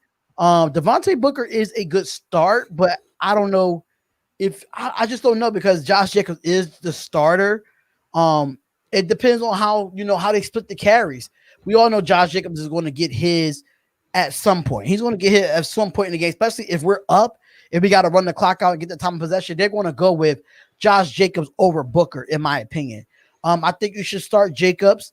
Devontae Booker is going to get his carries, but he's not going to get a workload to a point where he's going to get you 20 points in fantasy. So I say go with Josh Jacobs. What you think, Jay? Yeah, definitely. I would definitely start Josh Jacobs. Like I said, unless right before the game they say Josh Jacobs is out, you can pretty much assume he's going to be in. They're not. I kind of talked about it a little bit while you were gone. They're not going to take him out unless he absolutely 100% like has an injury or he's banged up to the point where it can be exacerbated. Josh Jacobs is always going to play a little banged up. So you can fully expect, like I said, unless they come out right before the game and say he's out, you can fully expect he's going to be a full go. So, and he's going to start. Oh, they said Nebgot was saying they 30th in passing. Oh, okay. 30th in passing. Oh, so if that's the case, then our receiver should go off. If that's the case, we should have no drop balls. None. Yeah. Michael James said we should have beaten KC by 3 scores. Atlanta's going to pay. I think Atlanta's going to pay. I think Atlanta's going to pay for it. I feel like Derek Carr has something to prove. I mean, I think he always got something to prove in each and every game. Because if he does bad, here come the Carr fans. Oh, Derek Carr this. Oh, Derek Carr that. Whatever. Derek Carr numbers does not lie for himself. He's going to do the damn thing, in my opinion. Marcus 85 says always start your studs. Greg says, should we rest Josh Jacobs for 2 weeks and come out strong against him with the Colts, Chargers, and Dolphins? What you think about that? I don't think we should, though. No, I don't. I mean, I'll tell you like this. You'll see it, and we've seen it before where, we'll be watching a game. We've talked about it during the game, because by the way, guys, we do stream all the games live. Well, we don't stream them, but we have the live audio and we do a play-by-play and live react. But we've talked about it before. We'll be sitting there, and a couple of drives go by and we're like, has anybody seen Josh Jacobs?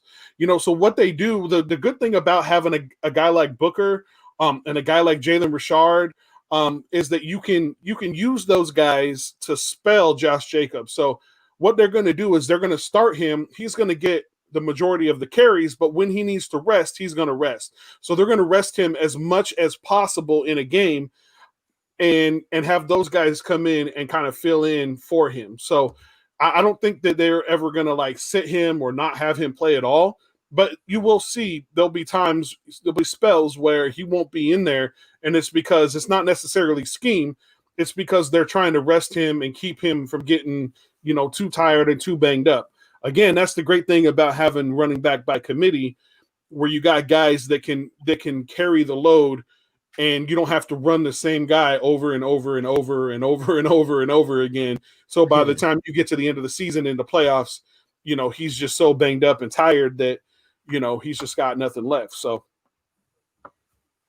Yeah, I have to agree. I feel like knowing that even though that we do have a Jalen Richard there too, and a Theo Riddick that, that's back and forth from the active roster and the practice squad, it really helps out Josh Jacobs if he does have this hip injury. Theo Riddick is almost around the same size as Josh Jacobs, just a little bit taller than Josh Jacobs. So he's a big guy. Devontae Booker definitely has been playing very exceptional this year, playing his role. You see what he did in the Denver game. The Denver game, he was just phenomenal in that game, getting 2 touchdowns. So it does take a lot of load off of Josh Jacobs, knowing that Josh Jacobs was just our number 1 running back, and he was hurt, and he could not finish the year. I think he'll be able to finish the year with us, knowing that we do have running backs by committee. Yeah, and you also got Alec Ingold as well. A fullback that can definitely run the ball, especially on those short yardage plays where where guys are expecting a run. So they're going to stack the box, or they're going to put, multiple guys on the running back. You got a guy like Alec Ingold that you can hand the rock to, and he can pound it and get in there, get into the end zone, or get the first down, or whatever the case may be. And you don't have to put Josh Jacobs in those situations. You can spell him in some of those situations where he's not, some of those higher injury, possibility plays. So. Yeah, so make sure y'all subscribe to the channel. Make sure y'all go over subscribe to My City, My Game feature Raider J 77. The link is in the description. I did put the link in the description, so make sure y'all go over and subscribe to his channel. He's trying to get to 200 subscribers so he could write a rap for y'all. So that is the challenge for him to get to 200 subscribers. So Greg says again, if the Raiders win, let me see. So if the Raiders win out before the Broncos game, we could rest our starters before the playoffs. I'd rather hope backups can pull out a wins against the Donkeys. How do you feel? I mean, I don't know. I mean, I wouldn't guarantee a playoff spot even with me beating the Donkeys first. I think we should play everybody to a point. Only person I say don't play, do not play Derek Carr in week 17 if we know we got a playoff spot. Yeah, right. Exactly. Do not play Derek Carr. Jack Del Rio did that dumb crap and lost him his job, and Derek Carr broke his leg. No. Mm-hmm. If we had the playoff spot locked already, only person you should not play is Derek Carr. Yes. Exactly. Yeah, that's the only guy that you should not play. We're not. I mean, I would say don't play Derek Carr. Maybe not play Josh Jacobs, maybe let, Devonte Booker, go in there and be the starter of that game. Or, even a Jalen Richard be the starter of that game. You could always bring up, what's his name? You just said his name a minute ago, and I don't know why I can't think of it. The other running back we have, Theo Riddick. Yeah. Bring a Theo Riddick up from the practice squad and do that. But other than that, yeah, like there's not a whole lot of guys I would really be super concerned about, as far as sitting them, maybe Waller, maybe you set Waller in that game. And because we've got good depth at the tight end position. So yeah, if you have a playoff spot locked up, your last game or your last two games, there's really no reason to play those guys. Save them, let them. But there's a double-edged sword there too. You don't want to sit and rest guys for too long, because if you do that, then they get out of football shape, and they get out of rhythm and stuff like that. So if it's that last game, I would say do that. But I wouldn't do it more than one game. It's just my opinion. Don't go more than 1 week. Yeah, I wouldn't do it more than 1 week. I say they'll play week 16 and set out your starters in week 17, especially if it's officially locked. If it's something that we're trying to struggle to get in, then no. I definitely disagree about that. Knowing that it's going to be 7 teams this year, 7 to 8 teams this year in the playoffs, so it's going to be difficult. So we definitely going to need at least that one game, and we may have to make sure it's locked for me. Michael James said Ingold is still hurt.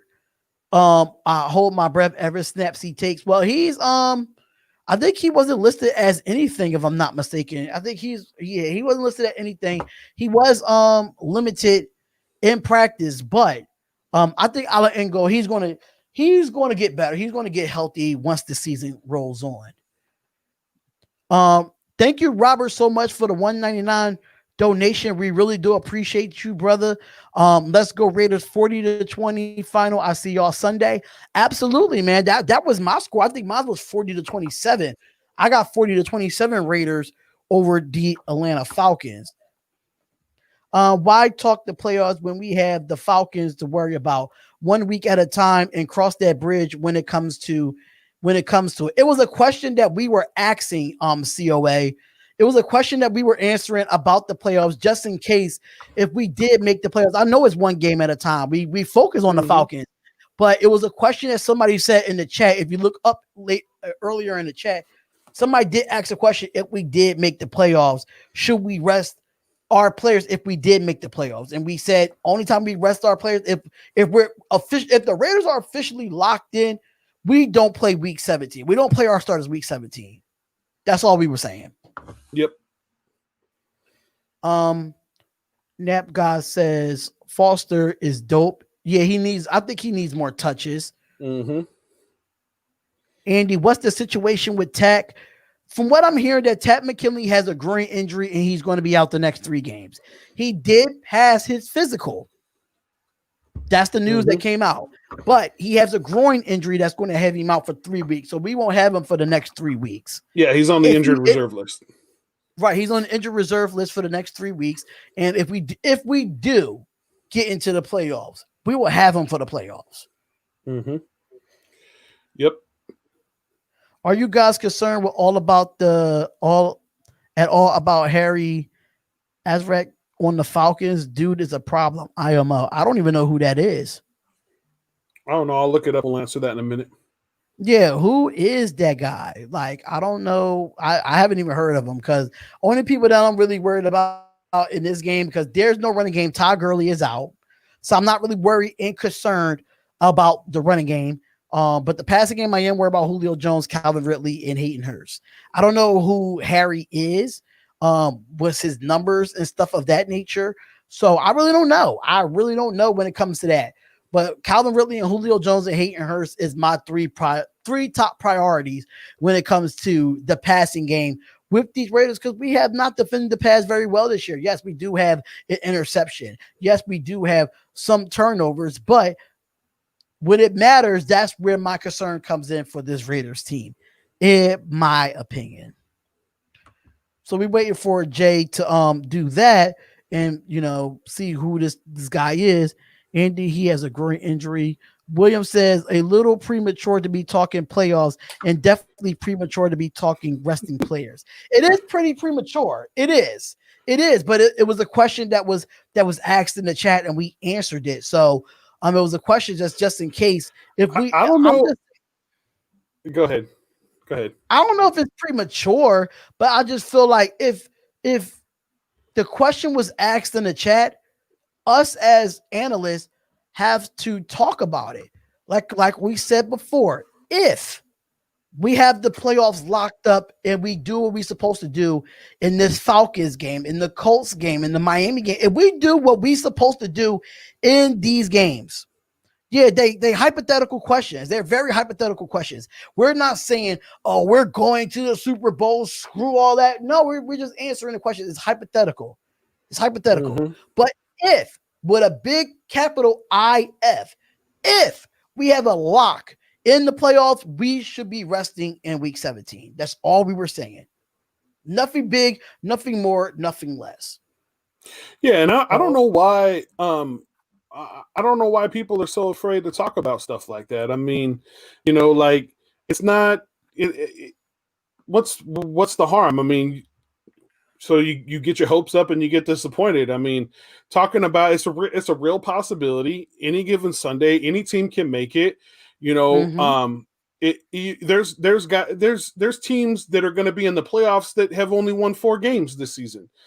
Because they're in a division that is not very good. And will they do anything in the playoffs? Who freaking knows? Who expected the Titans to beat the Ravens last season?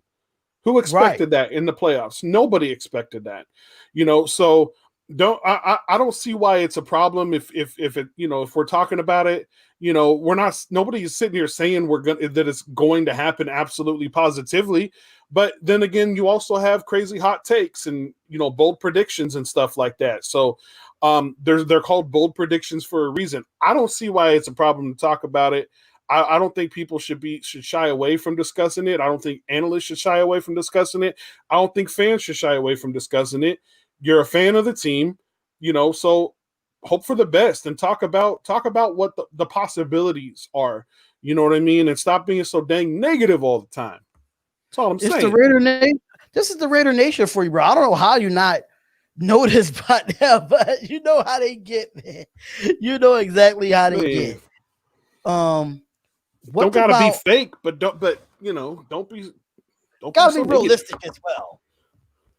Yeah. Who is Howie Felcherbush? Who is these guys that he's talking about?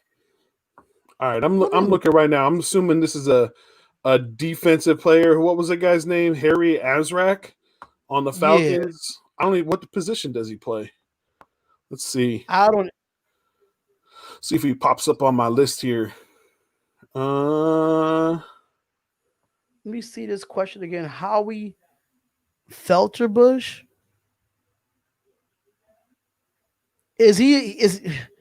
I guess this is I think this is a troll.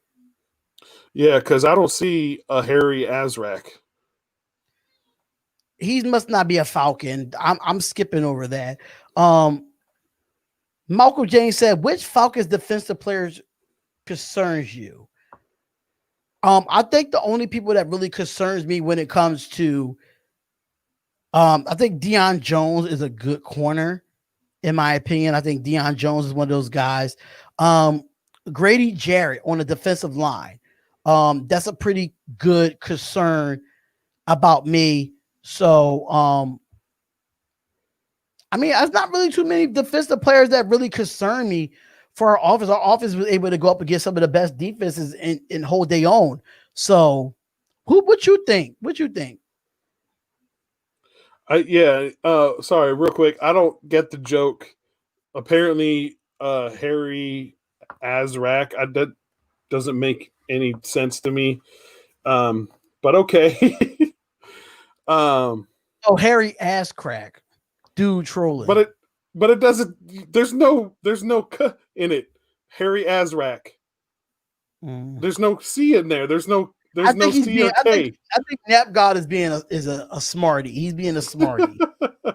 He's trolling anyway. Too. Anyhow, all right. Okay. So, what was your question? Sorry. So the question was, which Falcons defensive players concerns you going into Sunday? The Falcons player that concerns me is I'm concerned about Matt Ryan and Julio Jones. And Hayden or Calvin Ridley, excuse me, not Hayden Hurst. Calvin Ridley, Julio Jones, and Matt Ryan. Players that concern you? Any any Falcons defensive players? Defensive players that concern me. The defensive player that concerns me. Let's see. Probably. I mean, Keanu Neal is pretty good. He's got a lot of tackles on the season. Obviously, Deion Jones has got a few sacks. So does Grady Jarrett. I mean, those guys can definitely get to the quarterback. Dante Fowler can get to the quarterback. But again, like when it comes to our offensive line, we hold up against the best. I mean, look how we played against the Saints. The Saints had 8 sacks on the Falcons last week. How many did they have on us? None. Right. None. So I'm not super concerned about, about this defense. I'm just not. There's not really one, there's really not one player. I mean, we're so dynamic on this. This offense is no joke, y'all. I'm telling you, this offense is no joke. That's not coming from a Raiders fan. That's coming from somebody that knows the game of football. Mm-hmm. This offense is so multifaceted. What do? The run game, tight end, wide receiver, like Derek Carr will use his legs to extend the play. Like, right. I'm just not super concerned about this defense. I'm not. They're not good enough for me to be worried about it. Now you put this offense in front of some of these the Colts game, then I'll be a little bit more concerned. I'm a little bit more concerned about the Colts defense than I am about the Falcons defense. So that's just my opinion. There's not really one person on defense that I'm super concerned is going to wreck this game for us. They just don't have a playmaker like that right now. So Neb God said we're going to the playoffs. What dude talk about LOL speaking into existence? Matt 702 said wildcard teams had made the Super Bowl and the Raiders was the first to do it. Then we have Greg said, I joked with my friend of mine that the Washington football team had a chance of being in the postseason, and I was talking the truth like he saw yesterday. That's another fact. B. Al says, it's not a jinx talking. Keep the Nation family believe. Exactly. We just got to keep the faith, man.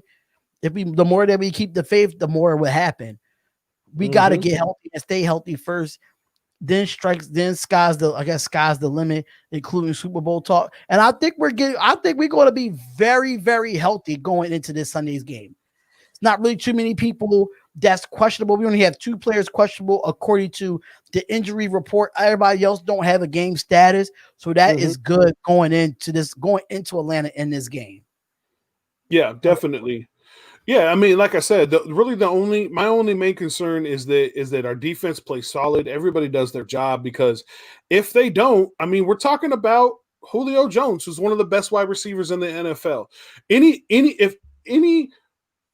Any Raiders fan, and I'm talking to y'all, any Raiders fan that says that they would not give up, quite a bit to have Julio Jones on our team is lying to themselves. The dude is for real.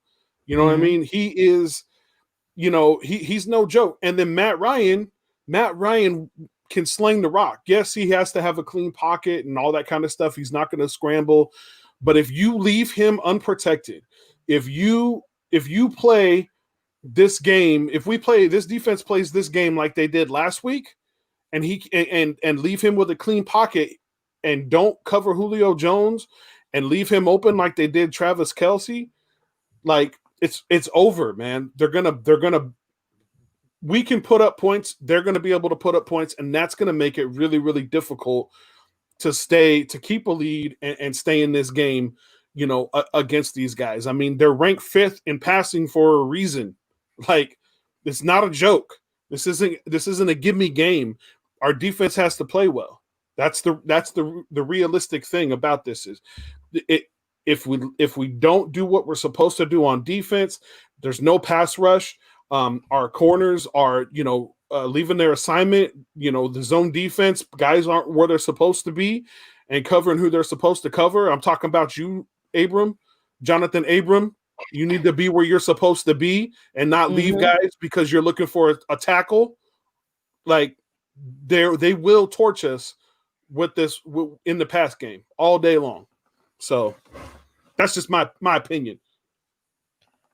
So I think Shindo says, build a nice lead, play good defense, keep our players healthy for the next game. That's a fact. This game will be cake. Nap God, I would have to disagree. I'm not looking over any team, in my personal opinion. Not looking over no team. I'm not. Yeah, no team is cake. Not even the Jets. Right. Not even the Jets. And knowing that we said that last year, we thought that was an easy win last year. And look how we turned out. Whew, that was rough. I still feel that cold breeze and being in the rain in that game. I still feel it in my bones. Jones nor Ryan ain't going to do anything on this Las Vegas Raiders defense. I have to disagree. This defense has not been the best for us. It's been times the offense put us in position to win and the defense has failed us, and vice versa. It's sometimes that the defense put us in position to win the game and we fail the defense. It's been vice versa all year long.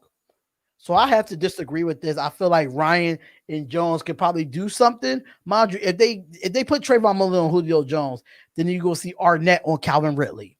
That's what you're going to see. But if you try to put Damon Arnett on Julio Jones, he's a rookie, they might go try to exploit that. I mean, Damon Arnett is good. Don't get me wrong. But Julio Jones is a one-of-a-kind wide receiver that we can't overlook. Mm-hmm. We can't overlook it.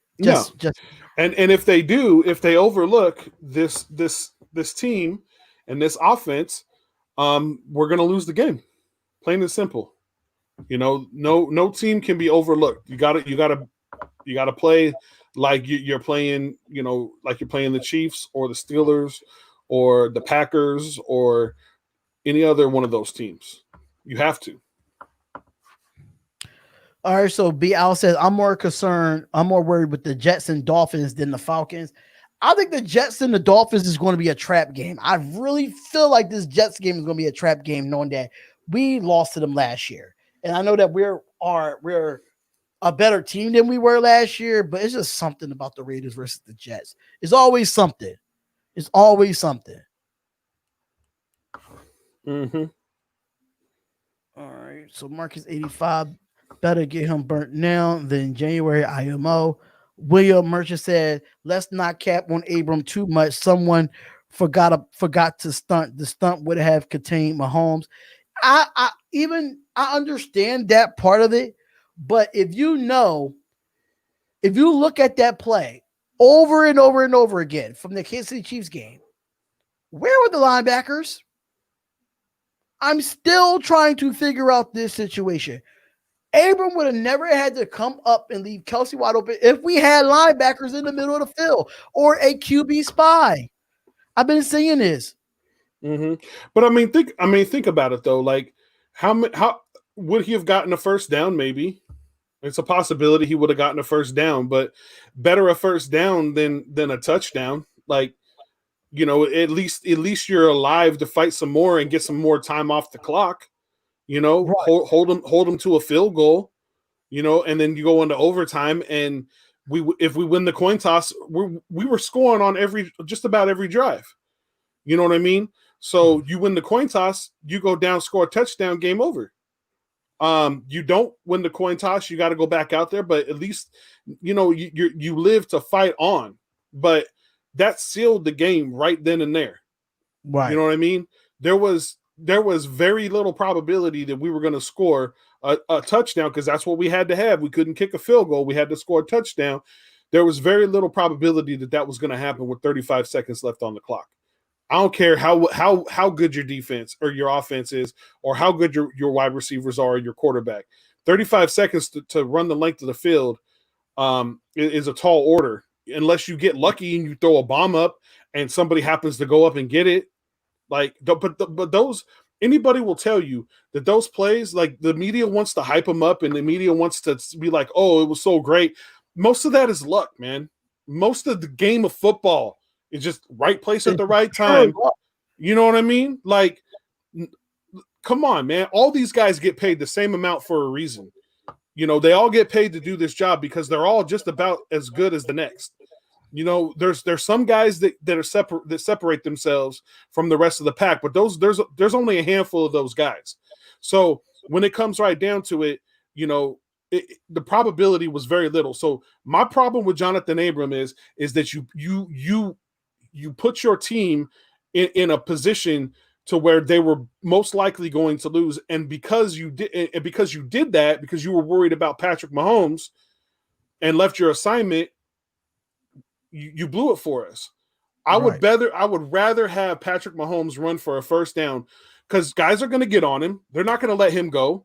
I've seen the Condor run from one side of the field to the other side of the field and get a tackle. You know what I mean? Come in backfield and come all the way around into the other side and tackle the running back. I've seen him do it. The dude is not slow. So somebody would have got to Mahomes eventually. He would not have run for a touchdown. But Jonathan Abram, you let that touchdown happen. And that was because you left your assignment. You didn't do what you were supposed to do. So I'll dump on him all day long because that cost us the game. That was a game-winning touchdown, period.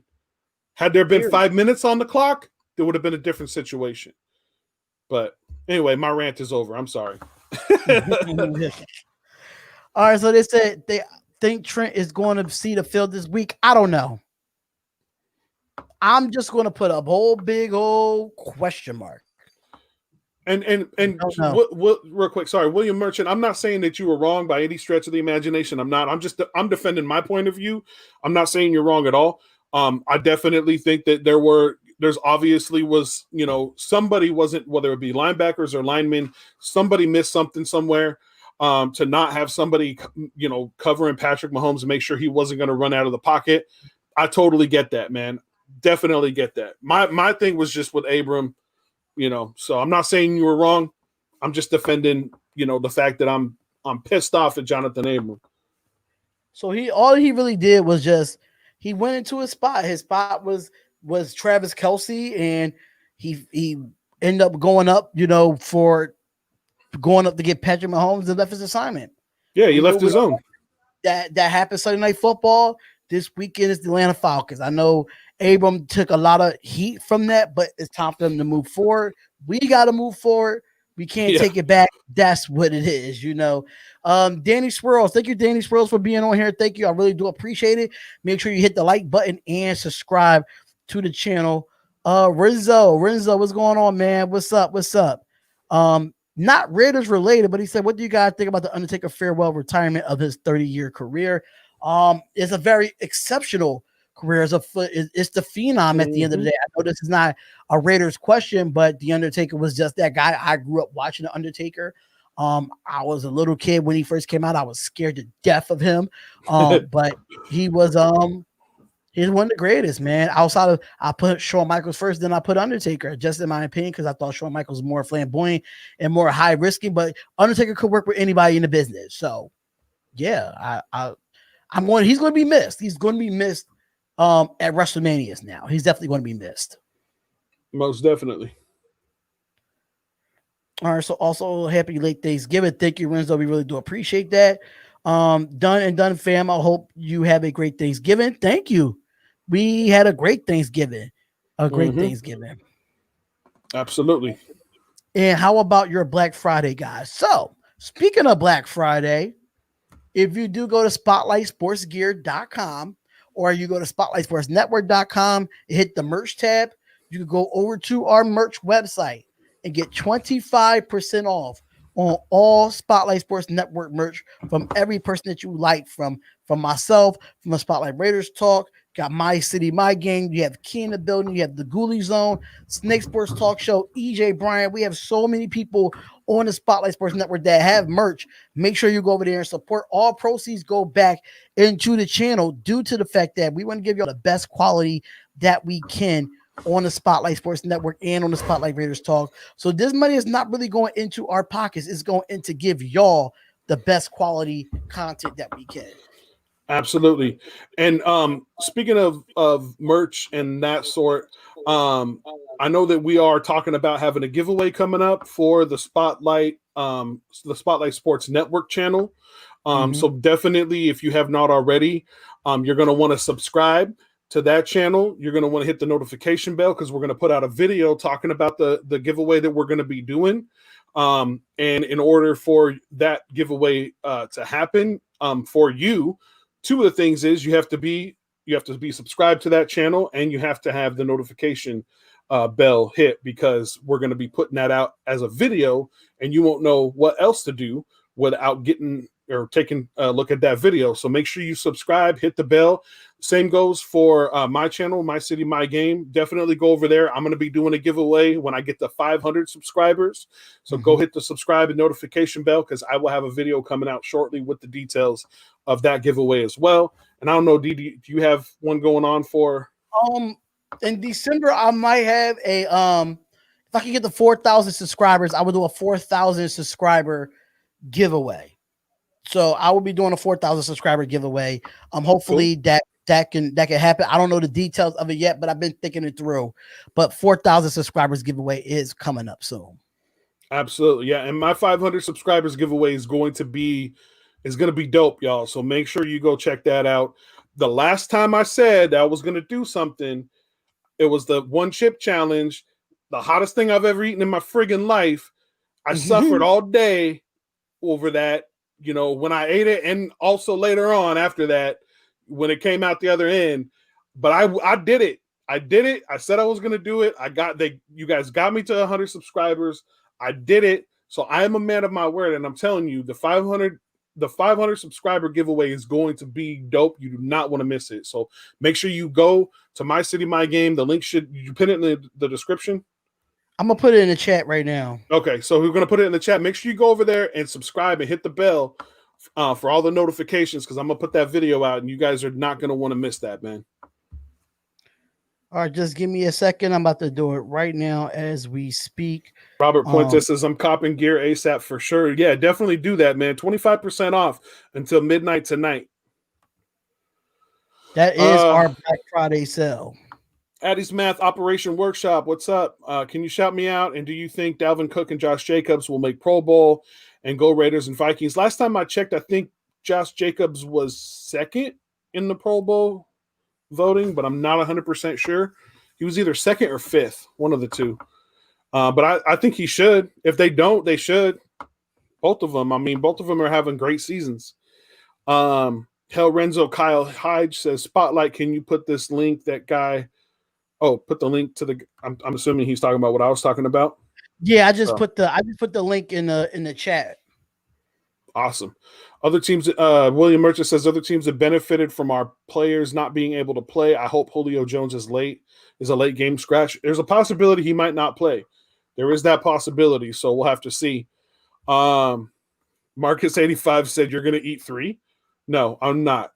One was enough. One was enough for him. He was struggling the whole 24 hours after he ate it. Dude, that was rough. That was like my ears were like throbbing. It felt like I had an ear infection because my ears were just throbbing. I mean, my whole head was like tingling and on fire, bro.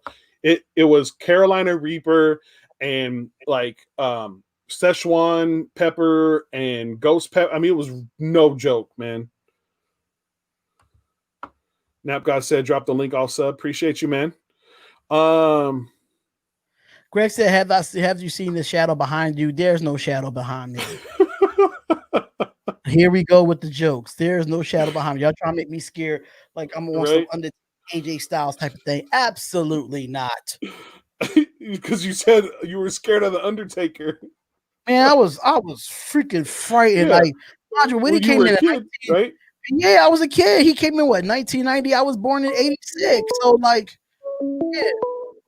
Oh, so we got one more caller for tonight. Well, this is the last caller of the night, y'all. Mm-hmm. Call from. To accept, press 1. To send a voicemail. Well, that makes me nervous, but I'm going to accept it anyway and see what happens. Hey, what's up, caller? Who's this? Audie.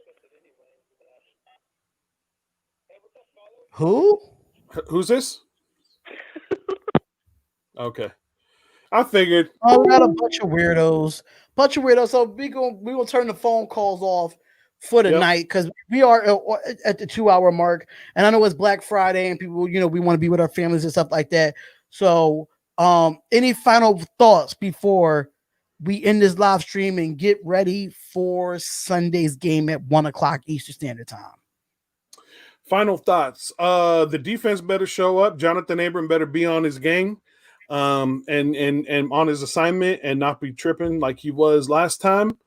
And if that happens, I mean, really, that's about it, man. That's and get pressure on the quarterback. Those few things, man. That's really all we really need to win this game. Because other than that, man, we've got what it takes to do it. So I'm excited, man. I think it's going to be a good game. I think it's going to be fun. Finally, a game where we don't have to, be on pins and needles and sitting on the edge of our seat.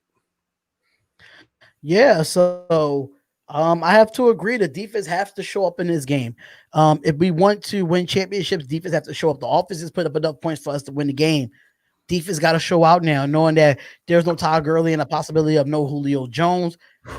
We just got to play not perfect football, but we got to play at least close to perfect football. Yeah, we might get a flag here and there, but we're going on the road and we got to play better on the road. And, even though that is not a full people in a stadium, it's still a hostile environment when you play the Falcons there. If anybody can beat the Falcons in their stadium, the Raiders can do it. So, hopefully, we did our bold predictions. I might have a Raiders video coming out tonight. If not tonight, then it will be tomorrow morning. But thank you so much for being here, Raider Nation. We will be live on Sunday for live play-by-play and reactions for the Las Vegas Raiders heading to Atlanta against the Atlanta Falcons. And right after that game, we will have an immediate post-game live call-in show right after that. And then once that's done, I am doing the primetime games on the Spotlight Raiders Talk as well. So I will be on with Mal Gooley for Sunday Night Football with the Chicago Bears versus the Green Bay Packers. We will be doing that game. So make sure y'all come in and support the primetime games as well. I understand this is a Raiders channel, but come in and support the primetime games as well. It's still football at the end of the day. Make sure y'all subscribe to My City, My Game, which is my boy Raider J of the Spotlight Sports Network. Go subscribe to his channel. And you have not subscribed to the Spotlight Sports Network, you have to do that as well if you want to be a part of these upcoming giveaways, because these giveaways is going to be great and you're going to love the merchandise and stuff that we're going to send out. Might send out a jersey. You never know. You never know. So you might send out a Raiders jersey or an NFL jersey for Spotlight Sports Network. You never know. That's why you have to turn on all notifications. That's it, y'all. Thank y'all so much. And we'll see y'all on Sunday, 1 o'clock Eastern Standard Time. Spotlight Sports Network, Spotlight Raiders Talk, My City, My Game. Thank y'all so much. We out of here, y'all. Peace out. Peace. What's up, fantasy champions? Spotlight Sports Network is excited to tell you about an amazing deal from Thrive Fantasy, your place for daily fantasy sports and esports. Right now, with promo code SS Network, Thrive Fantasy will match up to $50 of your first deposit. So go to thrivefantasy.com and sign up now with promo code SS Network. That's thrivefantasy.com, promo code SS Network.